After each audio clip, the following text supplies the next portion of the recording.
그 내용에 대해서 문의하실 거 있으시면이 너 이제 주 담당 선생님 민석 선생님이 되실 거거든. 민석 선생님이 너희 시험지도 다 가지고 계시고 그러니까 소리를 들어야 되거나 그거는 다 꼼꼼하게 정리를 하시면 될 것 같습니다. 오늘 뭐 할 거냐면 고전 산문을 이해 한번 해봅시다. 자, 우리 그 현재 1학년이 2학년이 되는 아이들 시험 관리는 내가 할 거거든. 시험지 분석이랑 그 통화랑 이런 거는 내가 할 텐데 걔네들이 아주 죽을 쑤신 게 고전 시간하고 고전 산문입니다. 근데 이거는 지난번에 제가 고전 문화, 고전 시간 수업을 했을 때 얘기를 했죠. 고1까지는 너무 어렵다. 고2부터는 얘가 너무 쉬워요. 세상에서 제일 쉬워요 하는 게 고전 문학이라고 이야기를 했어. 왜? 정해진 문제, 작품 수가 있고 제한된 작품 수가 있고 거기에 개성적이보다는 상투성이 강한 성격을 가지고 있어요. 그래서 하나의 작품이 있고 거기에 아류작이 되게 많아. 그러니까 뭐 그 인기가 또 구운목 같은 작품이 있어. 그러면 구운목 짝퉁이 한 20개씩 이렇게 나온단 말이야. 근데 봐봐. 이게 고전 문학의 특히 고전 시간은 애지간한 건 이미 수능에 나와버렸어. 그치? 야, 우리 이 수능 시작한 지 거의 20년이 넘었어. 30년이 돼가. 그치? 그러면 고전 시간 중에서 애지간한 작품은 다, 고전 산문 중에서 애지간한 작품은 다 수능에 한번 나왔겠지. 이제 그러면 그럼 얘는 의미가 없나요? 아닙니다. 고전 문학은 내신, 중2 내신 있지. 너희 아시죠? 중학교 2학년 되면 국어 교과서의 의미가 없어지죠. 독서 있고요, 화법 있고요, 시험 범위가 EBS 1, 2 막 이렇게 문제집으로 나오고 이러잖아요. 그죠? 그래서 내신에서 고전 산문학이랑 고전 비문학이 너희를 굉장히 괴롭힐게 됩니다. 그 다음으로 실제 수능에 나왔던 건 안 나온다고 할지라도 제가 뭐라고 이야기했죠? 전형성이라고 이야기했죠. 전형적으로 나오는 것들은 꼭 나오고요. 그래서 한번 정리를 할 텐데 그 중에서 고전 산문 중에서 고전 수필이라는 걸 한번 해봅시다. 제 예전에 잠깐만 예전에 말씀드린 것 중에 하나가 뭐냐면이 외국 같은 경우에는 그 영미 쪽에서는 문학을 우문문학, 산문문학의 두 개로 나눈다고 이야기를 했는데 우리 국어, 중학교, 고등학교 3학년까지 한국문학의 분류법은 어떻게 되어 있느냐라고 이야기했을 때 서정문학, 서사문학, 국문학, 교술문학으로 나뉜다고 해서 이건 필기하실 필요 없습니다. 서가 쓰셨잖아요. 서정, 시간문학.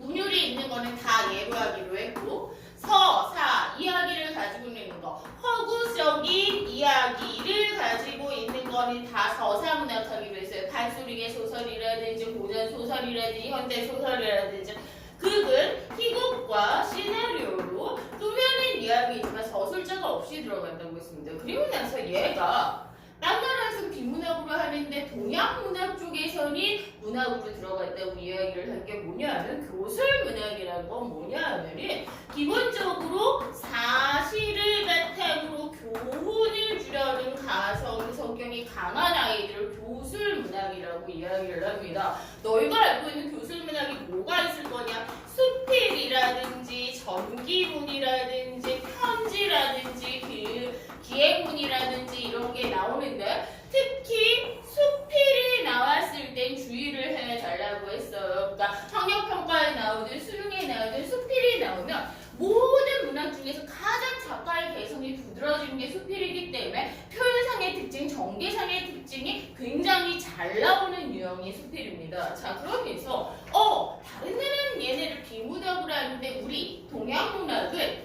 문학으로 친다. 왜냐하면은 동양문학은 유교권의 문학은 있잖아요. 특히 고전문학에서 교훈을 중시하는 문학성이 굉장히 강합니다. 전달력을 중시하는 문학이 강해요. 그러니까 서양 문학 같은 경우엔 교훈이라기보다는 걔네 중세 문학 같은 걸 보면 종교성이 강합니다. 얘네 종교성이 강해요. 근데 동양 문학 같은 경우에서는 동양의 고전 문학은 종교적 성격보다는 유학의 성격으로 교훈적 성격이 굉장히 강해요. 소설도 그렇고요, 시도 그렇고요, 그죠? 그래서 문학 중에서 시도 교훈성이 강하고 소설도 교훈성이 강하고 그러다 보니까 동양 문학에서는 교술적 성격을 가지고 있는 것들이 문학으로서 굉장히 많이 천장이 됐습니다. 영미 문학에 비해서.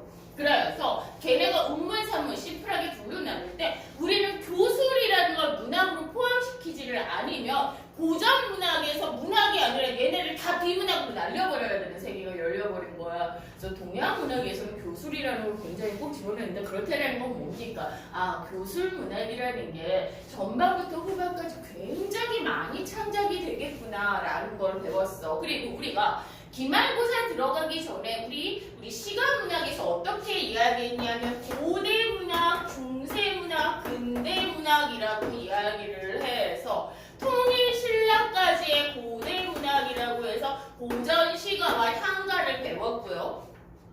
중세문학, 고려와 조선 전기로 이야기했을 때 가요, 가실이라든지 이런 걸 배웠고요. 그리고 시조, 가사가 나온다고 배웠고, 근대문학, 조선 후기에 시조와 가사가 드러나고 한시는 계속 쓰여져 왔다라고 이야기를 할게요.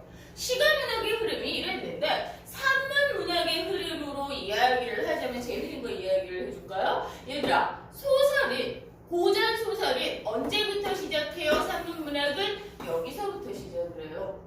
최초의 소설이요. 한문소설이 구운몽입니다. 구운몽. 그럼 뭐예요? 조선시대죠. 15세기죠. 그럼 소설은 여기에서 시작을 합니다. 그럼 산문문학, 이 앞에 산문문학들은 뭐가 있었을까요? 라고 이야기를 했을 때 자, 설화라든지 전기문이라든지 이런 건데 아시겠지만 조선 후기에 워낙 산문문학에서 소설이 발달을 해서 작품이 어마무시하게 남아있는 게 많지 실제 소설의 역사는 겁나 짧습니다. 조선 후기밖에 없습니다. 조선 전기 소설 금오시나 하나 있습니다.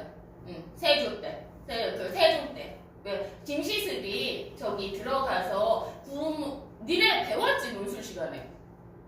그제? 이생규전전. 용궁부영으로 배웠죠. 그죠? 그게 최초의 소설이에요. 세종 때. 그게 최초의 소설이니까 겁나게 역사가 짧다라는 게 보이시죠? 그러면 산문문학은 주로 뭐가 발달을 했을까라고 이야기를 했을 때 우선은 1차적으로 조선 후기에 나오는 이런 것들, 조선시대를 기준으로 한글 문학이라고 이야기를 하면은 해봤자 500년밖에 안 됩니다. 그럼 그 전에는 뭐냐 하면은 한문으로 쓰여진 산문들이 굉장히 많은데 내가 뭐라고 했어? 소설의 역사는 겁나 짧다고 했죠. 그럼 그 전에 산문으로 뭐를 썼을까? 거의가 얘라는 거야. 남아있는 몇 개, 설화나 전설 이런 거를 제외를 하고는 조선 전기까지 중세문학에서는 산문문학의 한 70% 정도의 교술성을 가지고 있는 문학들이 특히 수필의 성격을 가지고 있거나 일기의 성격을 가지고 있거나 평론의 성격을 가지고 있는 것들을 많이 사용을 하게 될 거야. 그래서 이 교술이라는 게 왜 국문학으로 꼭 중요한지를 이야기를 했습니다. 알려주기라고 이야기를 했을 때 얘는 글쓰기가 겁나게 중요해. 사실 서정과 서사극은 주제를 간접적으로 드러납니다. 왜? 나중에 이제 문학 이론 배웠을 때 나가 있고 세상이 있고 독자가 있고 뭐가 중시가 되고 어쩌면 예전에 이야기를 했을 때 가장 작가가 중요한 건 교술입니다. 세계가 중요하냐 작가가 중요하냐 이런 걸 나중에 배우게 될 텐데 작가의 경험을 통해서 내가 경험을 바탕으로 감동이나 교훈을 주려는 그제 감동, 정서적인 감동인데 이런 경우에도 굉장히 순화적인 감동, 우암이라든지 순구미를 중시하는 감동을 전달을 합니다. 자신의 경험을 통해서 자신의 생각을 세계에 드러내는 걸 교술 장르 너희가 가장 쉽게 생각을 했을 때 수필을 생각을 하시면 될 것 같아요.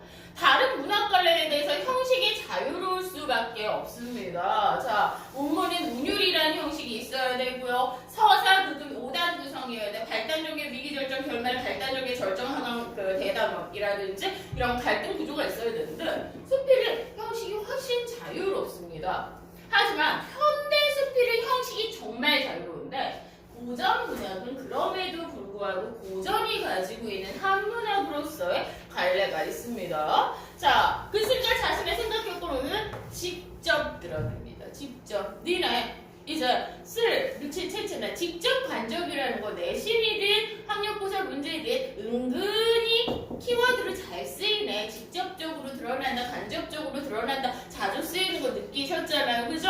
자기 고백적이고 글쓰기의 개성이 가장 잘 드러납니다. 그러면 이러한 교수의 작품, 내가 이야기를 했지, 그지? 들은 대체적으로 한문으로 쓰여졌을 수밖에 없습니다. 물론 조선 후기에 한글 수필들이 있습니다. 특히 여성 수필들이 있어.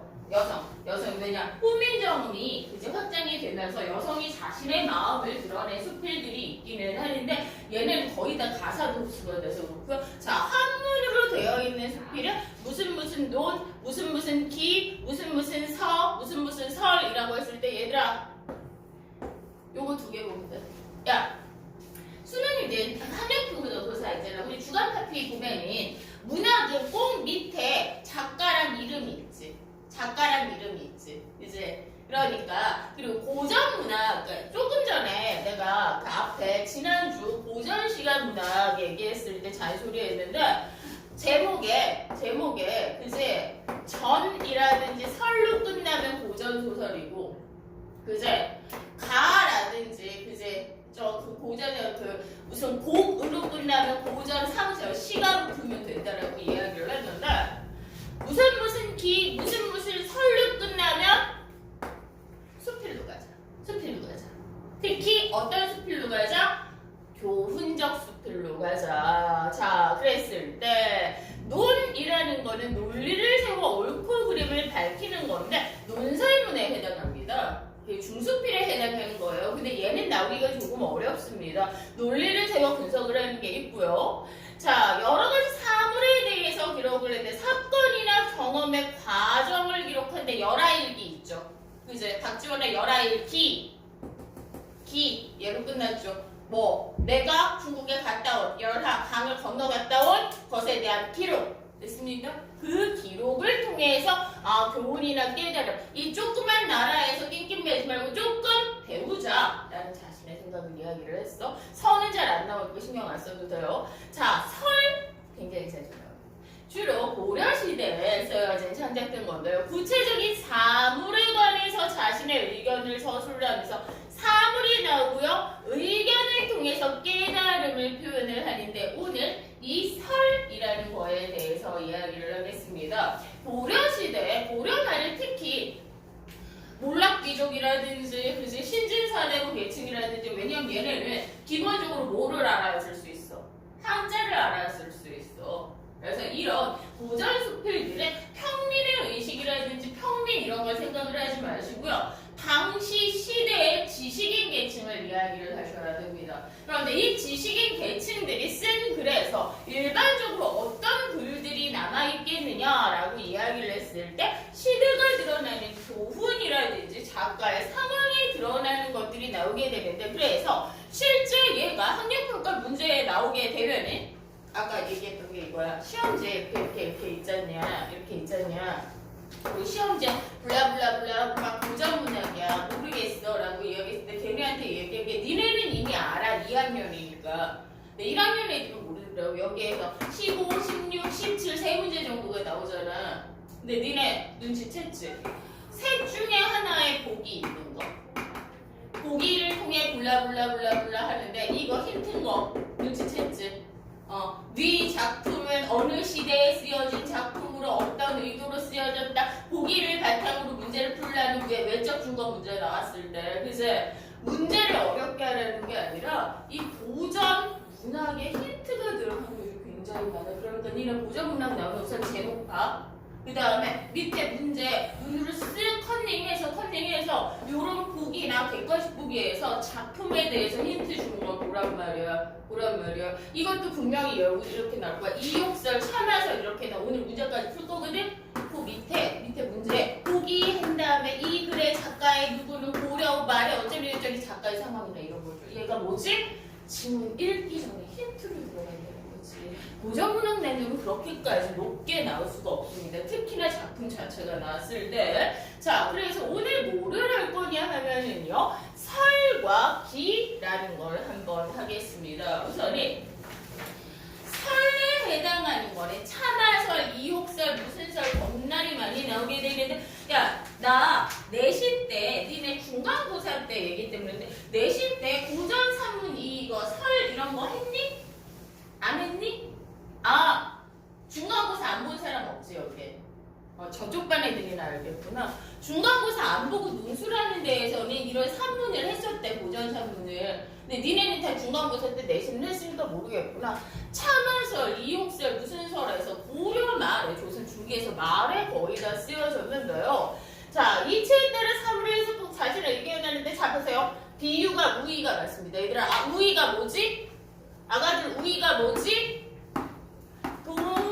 식물을 통해 간접적으로 드러내는 성격들이 많고요. 이런 우의적 표현을 사용하는 경우에는 교훈 또는 풍자를 드러낸 성격이 굉장히 강해. 왜? 동식물을 통해서 이소무하잖아. 우화, 그지? 거기에 뭐야? 이 여우를 통해서, 강아지를 통해서 인간의 욕심을 풍자를 하고 그러면 안 된다는 교훈을 주고 우의라고 이야기해 간접적으로 돌려까는 방식을 사용을 합니다. 자, 2단 구성인데 무슨 설이라고 되는 거 다 짧아. 진짜 좋은 얘기예요. 그게 이 설이라고 된 건 짧아. 수필은 길 수가 없어. 기, 설 이렇게 끝내는 건 다 짧아. 다 짧은데 얘는 딱 반으로 잘라줘.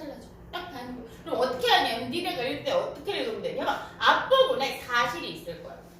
자기가 뭘 본 거라든지 자기의 경험이라든지 어떤 일이 있었던 걸 듣는다든지 어쨌거나 그리고 거기에 대해서 그래서 나는 뭐를 느꼈다. 그렇구나. 나는 되게 단순한 성격을 가지고 수필의 성격을 가집니다. 그래서 얘는 있잖아. 얘는 나오면은 오케이?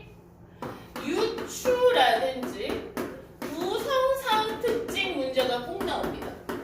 아까 내가 뭐라고 이야기했지? 얘들아 현대 수필이든지 고전 수필이라든지 수필이 나오면 뭐가 굉장히 잘 나오냐면 가장 개성적인 것이기 때문에 전개상 특징, 표현상 특징, 작가가 자신의 의도를 말하는 방식이라는 이 말하기 방식 문제가 현대가 됐건 고전이 됐건 깔려. 글쎄, 그러니까 너희는 그거를 읽으면서 찾아야 돼. 야, 지난주에 문제 풀 때 시간 부족했던 사람 있어? 여기는 없어?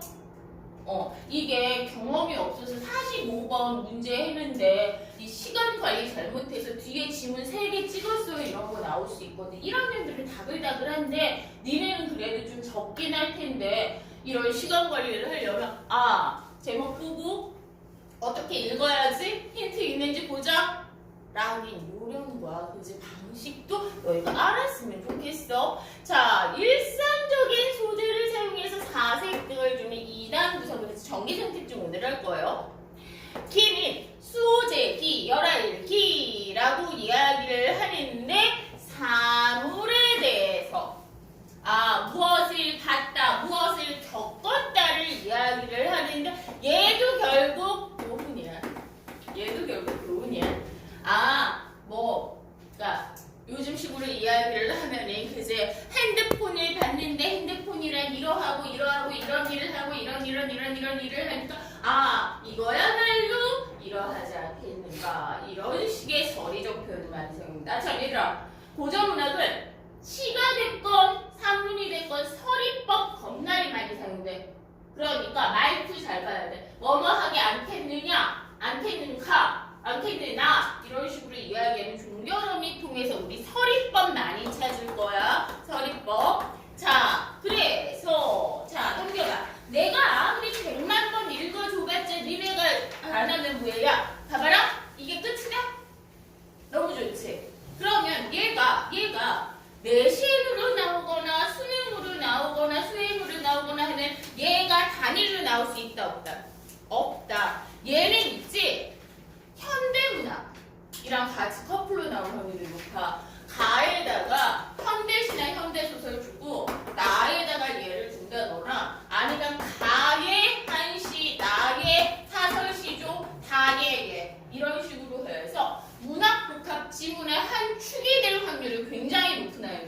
됐습니까? 자, 누구리 읽어. 읽고 나서 같이 이야기하자.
진짜 쉽게 읽히지. 왜? 한문문학의 장점이 뭐야? 현대어로 번역되어 있잖아. 옛날 말이 아니란 말이야. 그치? 현대어 번역이 되어 있고 애매모호하지 않은데, 자, 우선 설 만났습니다. 그리고 분명히 이게 나올 거야. 이욕에다가 요렇게 별이나 요런 거를 한 다음에 이욕의 뜻이 뭐냐라고 이야기를 했을 때 이 이욕이라는 게 뭐예요? 아, 집, 그지? 이 옥이라는 게 집이에요. 그죠? 집을 고치는 거예요. 이라고 나와 있을 거야. 됐어? 그러면 게임 끝이야. 설 붙었지. 그럼 얘들아 어디서 자를까? 이거 반으로 쪼개자. 두 번째 문단에서 쪼개야 되지. 딱 봐도 쪼개야 되지. 여기까지가 뭐야? 자신의 경험이지. 집을 치운 경험이지. 그럼 여기서부터 뭐가 나와야 되는 거야? 깨달음이나 교훈의 형태를 가져야 되지. 그제? 자, 수필의 장점은 주제를 돌려 말하지 않고 내가 뭐라고 이야기를 한다는, 내가 뭐라고 그랬지? 고전문학의 장점은 하나의 스테레오타입을 제대로 이해를 해두면이 전형적이고 상투적인 표현들이 사용돼. 자, 그럼 너희가 이제 설이라는 걸 만났잖아. 그럼 니네가 앞으로 설로 끝나는 작품들이 이렇게 읽으면 돼버린단 말이야. 그걸로 끝이야. 개성이고 개뿌리가 없어, 고전문학에서는. 자, 그러면서 설이라고 나와 있으니까 고전 수필이니까 너희는 이미 읽을 때부터 뭐를 해야 되냐 하면은 표현상 특징으로 특이한 거 있으면 다 체크해 놔야지 라고 생각하면서 읽어. 문제 풀 때 다시 하느니 얘 꼭 나오거든. 표현상 특징이, 정개성 특징이 나온단 말이야. 읽을 때부터 두드러지는 표현 방법, 내가 찾을 수 있는 거 있으면 한번 찾아볼까? 라는 마음으로 찾으면 훨씬 쉽게 되거든. 읽을 때 두 번 일 안 하게. 아, 시간은 이렇게 하고 수필은 이렇게 하고 문법은 이렇게 하고 라는 요령이나 니들이 있었으면 좋겠어. 자, 그러면 우리는 설이라는 걸 보자마자 앞에 경험 있는데 나의 경험, 그지? 사실을 이야기를 할 거야. 집을 오래 지탱할 수 없어 퇴락한 행랑채 이런 거 있단 말이야. 집채가 있어서 부득이 그걸 알고 수리하게 되었어. 이런 식으로 나아가 작가가 직접 드러나. 고전 소설 같은 거 아니란 말이야. 설기 붙으면 소설 아니야. 그지? 자, 그중 두 칸에 비가 센 지 오래되었는데 나는 그것을 알고도 어물어물하다가 수리하지 않았어요. 잘못을 알고도 미뤘습니다. 다른 한편은 한 번 남는 판에 비와 나비를 맞지 않았기 때문에 급히 비와를 갈게 했어. 그런데 수리하다 보니까 비가 센 지 오래된 것은 석가래 추녀 기둥 들보가 열겁법 모두 썩어 무거우려 못쓰게 되었으므로 경비가 많이 들었고 한 번밖에 비가 맞지 않은 것은 제목들이 완전해서 다시 쓸 수 있기 때문에 경비가 적게 들었어 대조법. 됐어? 이런 식으로 표현상 특징, 전개사 특징, 발상의 특이한 거 있잖아. 문제 풀 때, 읽을 때 처음부터 해버려. 왜? 현대문으로 되어 있어서 너희가 충분히 찾을 수 개성이고 객비가 없다는데 되게 상투적이야. 그래서 거의 영어 수거급으로 나오는 문장 계속 나오는 표현. 그치? 나는 여기서 이렇게 생각을 했어요. 자, 깨달음이 여기에서 드러났어요. 사람의 몸도 역시 마찬가지이다. 잘못을 알고도 고치지 않으면 몸이 망하는 것이 남과 썩어서 못 쓰면 되는 이상으로 될 것이고 잘못이 있더라도 고치지 않으면 좋은 사람이 되는 것이 집 제목이 다시 쓸 수 있는 거랑 같아 라면서 유추라는 추론 방법이 사용되었습니다. 뭐의 줄임말이냐 하면요. 유비추론의 줄임말이라고 이야기를 하면 되는데 뭐냐 하면요. 나중에 이제 논리학에서 연역추론, 귀납추론, 유비추론이라는 걸 배우시게 될 겁니다. 그죠? 배우시게 될 텐데 연역추론은 3단 문법입니다. 일반적인 근거를 통해서 사람은 모두 죽는다. 소크라테스는 사람이다. 그러므로 소크라테스는 죽는다. 구체적인 결론을 끌어내는 추론 방식. 귀납추론은 구체적인 근거를 통해서 일반적인 결론을 내는 거. 그래서 소크라테스도 죽었다, 얘도 죽었다, 얘도 죽었다. 그러므로 모든 인간을 죽는다. 라는 식이 되는데 유비추론은 유사성에 빗댄 겁니다. A와 B가 공통적 속성을 가지고 있는 가라는 성격을 가지고 있다. 됐어? 그렇다면 A가 나라는 성격을 가지고 있다면 B도 나 다시라는 특징이 있지 않을까? 이게 유비추론입니다. 자연과학의 발달에서 굉장히 많이 했는데 봐봐 이거야. 식물과 동물 모두 살아있고 죽지. 그지? 살고 죽고 뭐 다음 세대가 넘어가고 그러니까 과학자들이 생각한 거야. 그러면 동물은 호흡을 하잖아 살아있을 때. 맞아? 그러면 식물도 보이진 않지만 호흡을 하지 않을까? 맞아?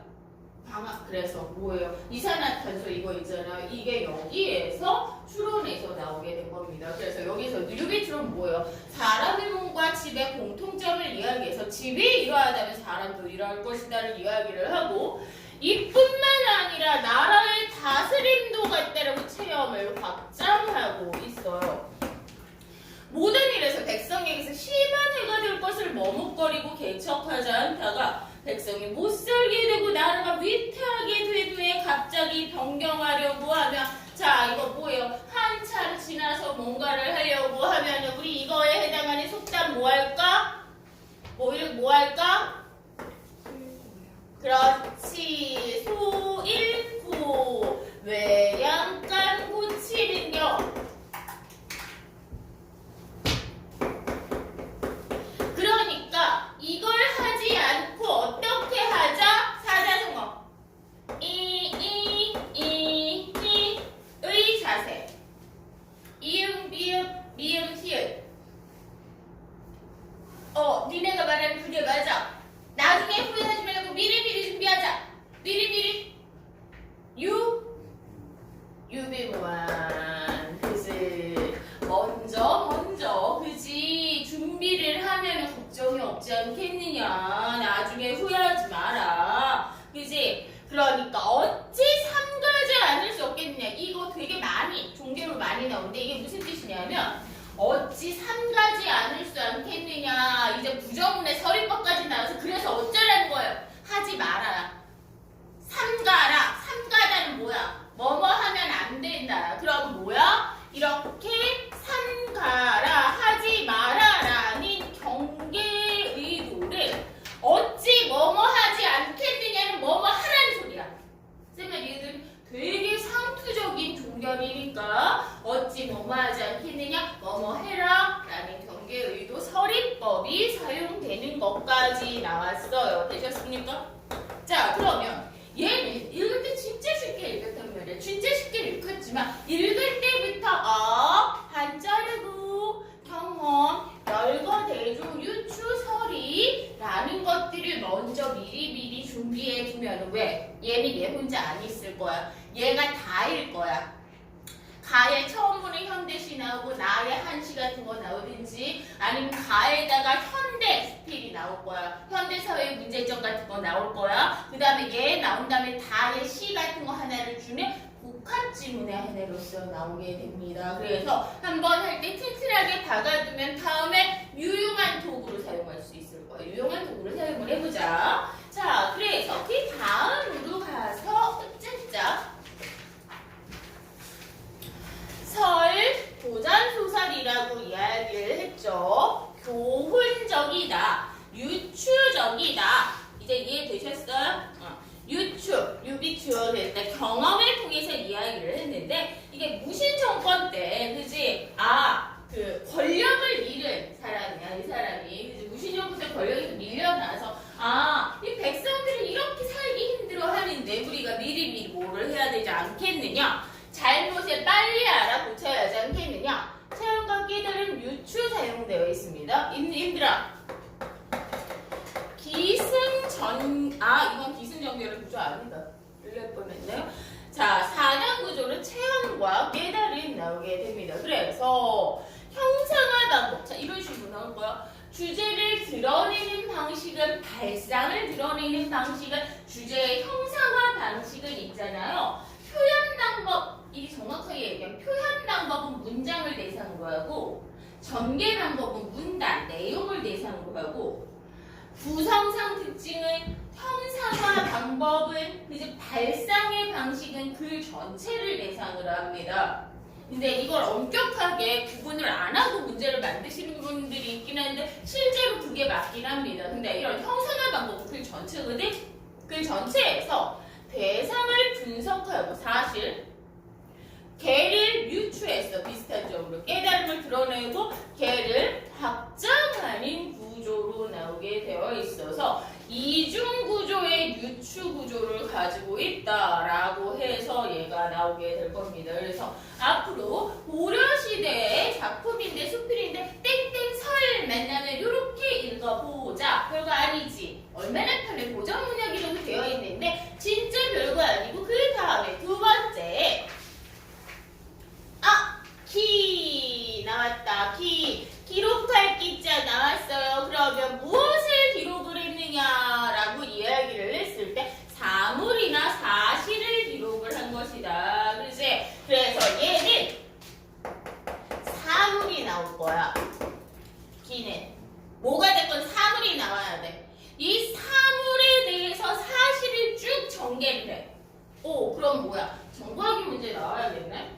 어떤 글이 있다면 여기에서 뭐가 나올지를 좀 생각을 하면 조금 더 낫지 않을까 싶은데, 그러면 사물에 대해서 기록하는 거니까 우리 비문학할 때 그랬잖아. 대상에 대해서 확정을 해둬야 된다고. 대상에 대한 사실적 정보에 대한 거기 때문에 얘를 읽을 때는 대상에 대한 사실적 정보를 정확하게 파악하는 게 중요해서 얘를 비문학 푸는 문제들가 나와. 비문학 형식의 문제가 반드시 나와. 어떻게 나오냐면 지문을 통해서 여기에서 찾는 거 있잖아. 위에서 찾는 거 있지. 정보학의 문제가 꼭 나오게 됩니다. 자, 그러면 이 사실적 정보를 정확하게 읽기 위해서 어떻게 들어가야 되느냐라고 이야기를 했을 때 얘는 실제 늦었어 많이.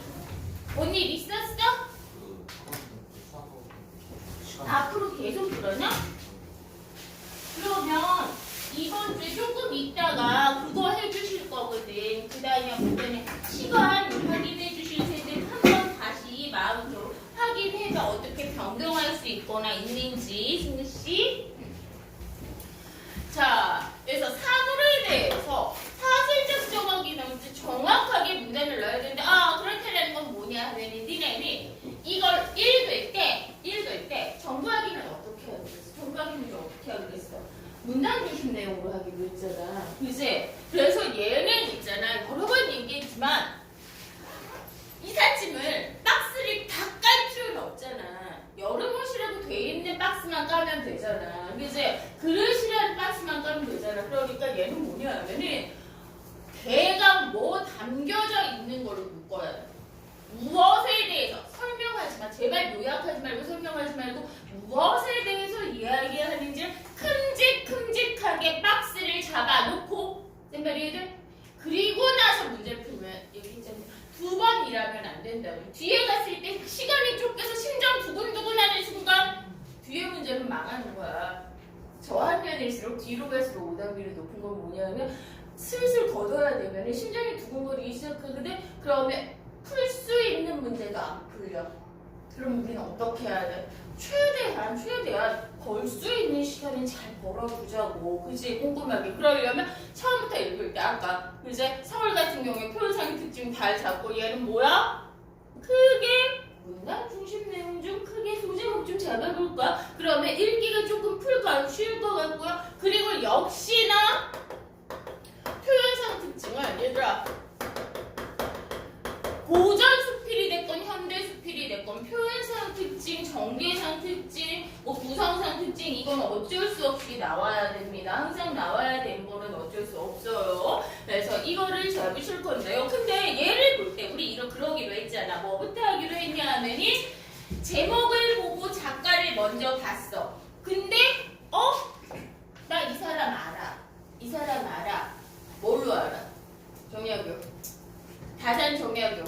알긴 알죠. 그죠? 조선 후기에 그지 실학자이자 원래 그 천주교도였는데 배교를 하고 어떤 일들은 좀 파란만장하신 양반인데 어쨌거나 이 양반도 귀향도 가시고 그러니까 정조가 그지 실학자를 끌어들이고 뭐를 하고 수원에서 뭐를 잡고 기중기 이 양반 그지 하다가 결국 그 천주교도와 관련이 되어서 귀향을 가고 권력을 잃은 사람이라고 대가 짧게 얘기하면 그 정도 됩니다. 그래서 그 중에 이 사람이 귀향을 가서 깨달은 바를 이야기를 했어요. 그리고 여러 번 이야기해서 단어 뜻 줄 거야. 이렇게 이야기했을 때 키라는 건 사물에 대해서 이야기를 할 건데 자 그러면 자 봐봐. 무엇에 대한 글인지 알아야 돼. 수호제기면은 수호제가 뭔지 모르면은 도쿄 망한 거지 뭐. 나는 너희가 이런 게 있어.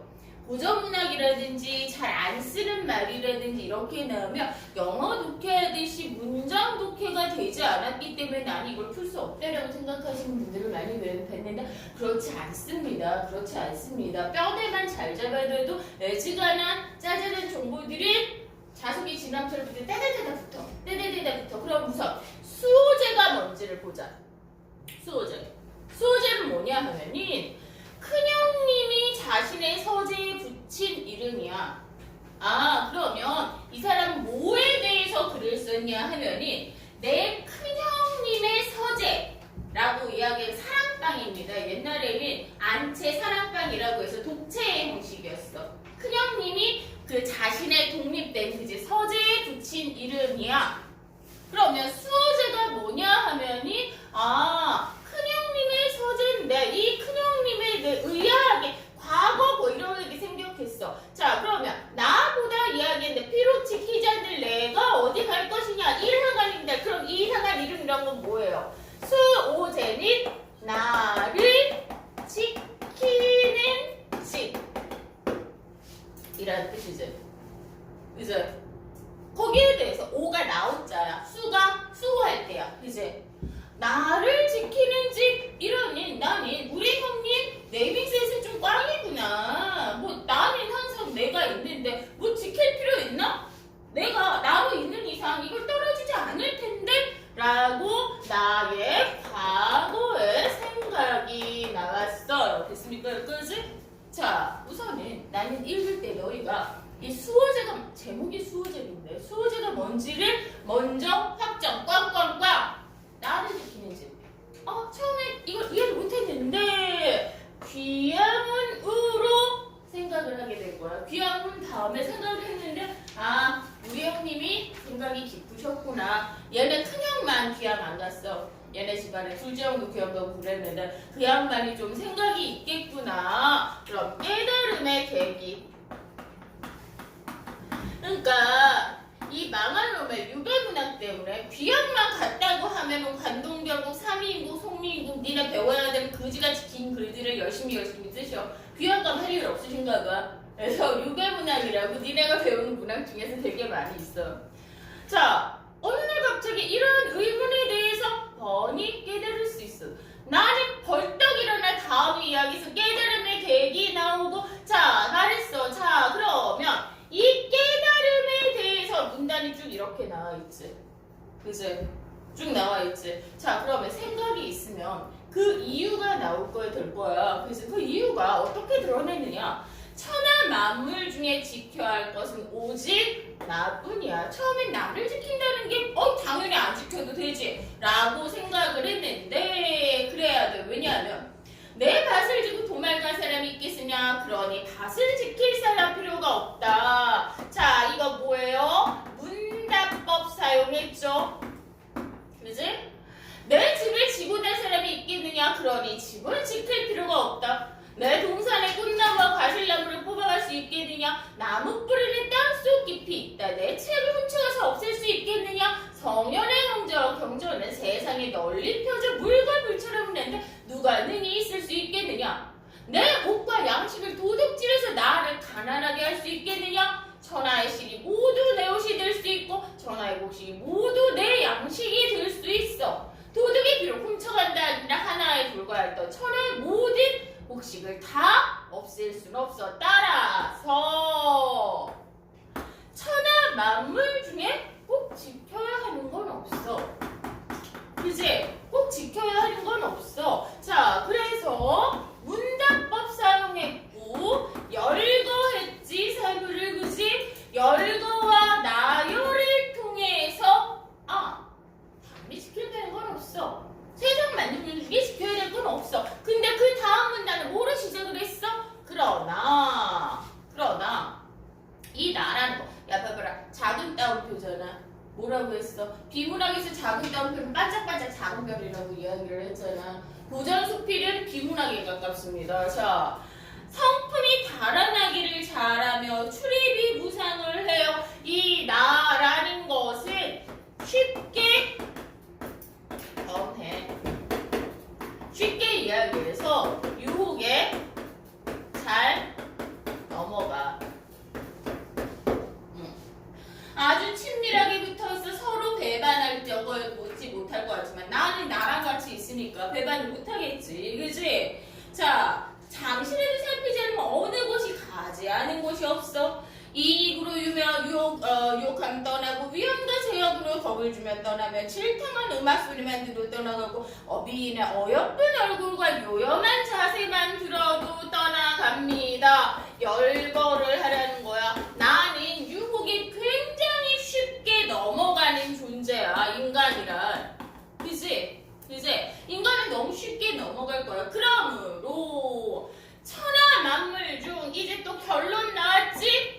잃어버리기 쉬운 건 나보다 더한 것이 없으니까 나를 굳게 지켜야 하지 않겠는가. 매번 얘기했죠. 서리법 겁나 많이 나온다고 이야기했어. 주장 나왔어. 뭐야?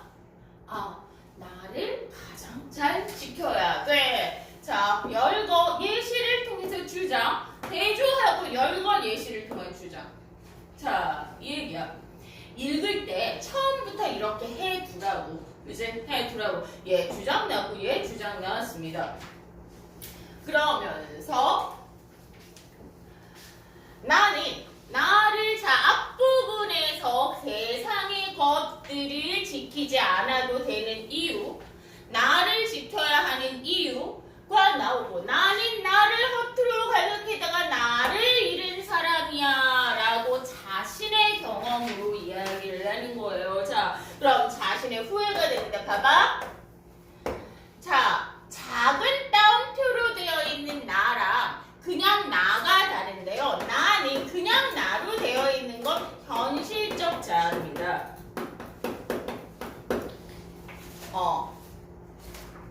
라고 이야기를 해서 아이고야 현실적인 현상적 자아라서 해서요. 쉽게 변하는 자아.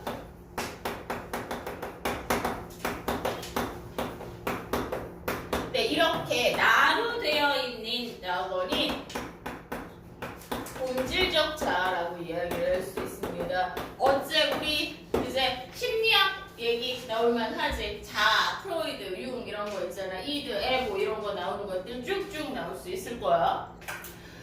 자, 어렸을 때는 과거 시험을 좋게 여겨 그 공부에 빠져 있었던 것이 10년이고 마침내 조정의 벼슬아치가 돼서 산호관대에 비단도포를 읽고 백주도로를 미친 듯 돌아다니며 12년을 벌써 백주도로는 건 벼슬길입니다. 그러다가 갑자기 상황이 바뀌어 친척을 버리고 고향을 떠나 한강을 건너고 아득한 바닷길 숲이 있는 곳에 귀양지에 와서야 멈추게 되었어. 그러니까 나는 공부를 하고 벼슬길에 오르는 10몇 년 동안 멈추지 않고 달리기만 했어. 그러다 드디어 유배지에 와서 생각을 하게 된 거지. 와, 나는 나의 본질적 자, 나를 지켰느냐? 아니야. 이게 벼슬의 이념의 이상에 너무 쉽게 주무시지 마세요. 힘내세요. 자, 아득한 바다. 이때 나는 땀을 흘리고 숨을 몰아쉬며 되었다. 그러면서 나는 나에게 이야기를 해요. 자, 성찰입니다. 스스로에게 질문을 하고 대답을 하게 된 거지. 너는 무엇 때문에 여기에 왔느냐? 여우나 도깨비에서 홀려서 왔느냐? 바다의 신이 불러서 왔느냐? 너의 가족과 이웃이 손해에 있는데 어찌 그 본고장으로 가지 않느냐라는 자문을 통해서 그제 자신의 본질적 자아를 의인화한 거야. 자아를 그제 그래서 자문을 해요. 너는 도대체 정지원아, 정약용아, 너 지금 뭐 하고 있는 거니? 라고 스스로에게 물어봐. 스스로에게 이런 물어보면 뭐예요? 상황을 객관화할 수 있습니다. 그러나 나는 멍하니 꼼짝도 않고 돌아갈 줄을 몰랐어. 그 안색을 보니 얽매인 게 있어 돌아갈 길이 없는 듯 했어. 그래서 나는 나를 붙잡아서 이곳에 머무르게 되었습니다. 자, 결국 나를 지키는 것에 어려움이 나왔어요.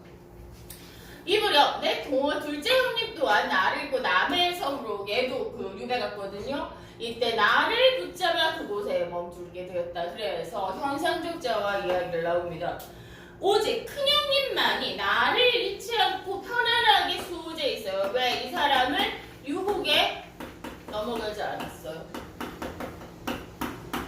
그러니까 이건 뭐냐면은 이익이나 이런 거에 쉽게 자아를 잃는 모습에 대해서 경계합니다. 본디부터 지키는 바가 있어서 나를 잃지 않으신 것 때문이 아닌가? 역시 서리법. 이것이야말로 큰형님이 자신의 서재 이름을 수호라 붙인 까닭일 것이다. 일찍이 큰형님이 말씀하셨다. 아버지께서 나의 자를 태현이치라고 하셨어. 나는 홀로 나의 태연을 지키려고 서재 이름을 수호라고 하였다. 이는 그 이름 지을 뜻을 말하신 것이다. 맹자께서 말씀하시기를 성현의 말을 인용을 하면은 설득력이 올라갑니다. 이렇게 맹자공자를 성현이라고 해요. 무엇을 지키는 것이 큰일인가? 자기 자신을 지키는 것이 큰일이야 라고 하면서 자신을 지켜야 하는 것의 중요성을 이야기합니다. 드디어 내 생각을 써서 큰형님께 보여드리고 수호자의 기문으로 잤습니다. 기록을 했어요. 수호자에 대해서 간결하게 드러냈어요. 창작 동기가 나와 있는데요.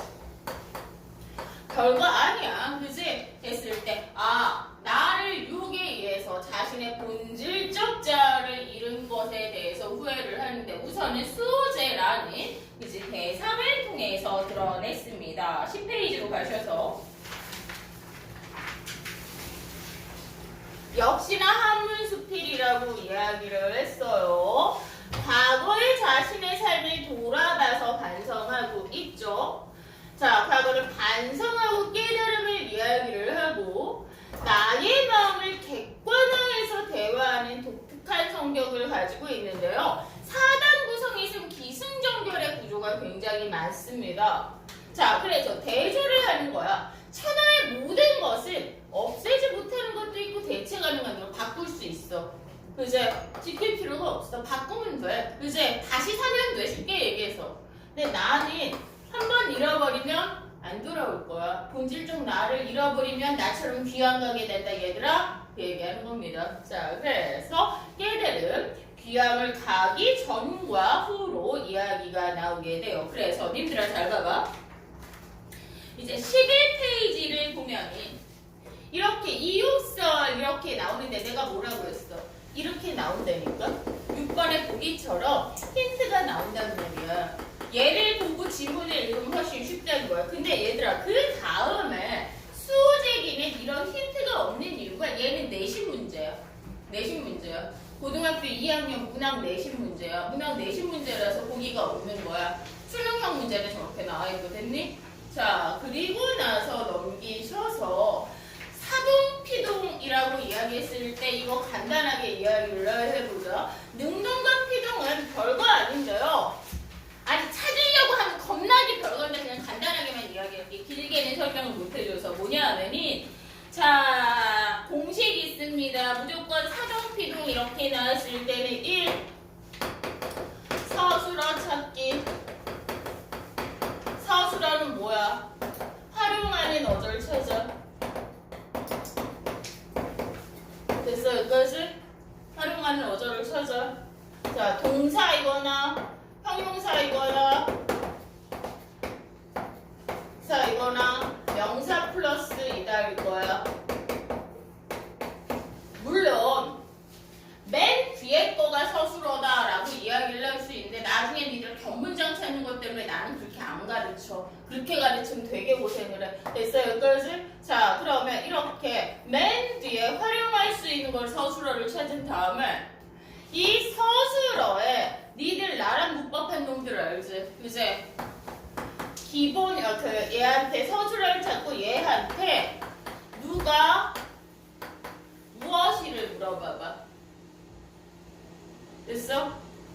이 누가 무엇이를 물어보면 걔의 답을 주어라고 해. 무조건 주어는 이렇게 찾을 수 있어. 그래서 니들한테 내가 잔소리하는 거야. 활용하는 어절 이거 1번이 안 되면 2번이고 3번이고 개뿔따기 하는 은늘이가 을을 같은 개소리하면 진짜 화낼 거야. 는 가가 붙으면 주어예요라는 희대의 개소리를 들어봤는데 그렇게 하지만 죽어도 안 된다. 세상엔 보조사라는 게 있고요. 주어 생략이 있고요. 조사 생략이 있어요. 됐어요? 자 우선 그 다음에 이 서술어에 기본형을 만들어. 기본형 만들겠지? 의 행위를 하면 능동 당하면 피동 사동도 있는데 이거 여기 없으니까 이것만 해줄게. 1, 2, 3 에서 다 만나오면 한국어 아니. 됐어? 1, 2, 3 물론 얘들아 이거는 피동사동 잠깐만 서술어가 동사일 때만 가능해. 서술어가 동사일 때만 가능하지. 근데 명사 플러스 이다가 있어서 그런데 그 피동사동 동사지. 그죠? 피동문 사동문 동사일 때가 있는데 자 그럼 봐봐. 자 순이가 붕어를 잡았다. 붕어가 순이에게 잡혔다. 이거 봐봐. 잡았어. 누가 잡았어? 누가 잡았어? 순이가 잡았어. 잡혔어. 누가 잡혔어? 순이가 잡혔어. 붕어가 잡혔어. 그래서 여기까지 그 다음에 기본형과 잡다라는 행위를 순이가 했지. 됐냐? 잡다라는 행위를 붕어가 당했지. 그래서 피동이야. 겁나게 쉽지? 세상에서 사동피동만큼 쉬운 것도 드뭅니다. 근데 이 피동을 만드는 방법은 크게 4가지가 있어요. 전미사 이히리기를 붙이는 경우가 있습니다. 잡다에 잡피였다. 그러니까 뭐가 붙는지 나중에 이야기를 하는 거고. 자, 생포라는 명사에 되다 하는 경우가 있고요. 어지다가 되는 경우가 어간에 어지다를 붙이거나 어간에 게르다를 붙이는 경우가 있는데 얘는 있잖아. 동사마다 붙는 경우가 있고 안 붙는 경우가 있어. 근데 얘는 이 규칙으로 하려고 하면 안 됩니다. 그래서 피동문을 만들 땐 정말 쉽습니다. 반드시 피동문은요. 능동물의 목적어가 있어요. 목적어를 주어 자리로 하고요. 주어를 부사 자리로 잡은 다음에 이희리기 우분 취하면 됩니다. 님들아 지금 5분인데 15분, 10분 드릴 테니까 쭉 풀어 끝까지.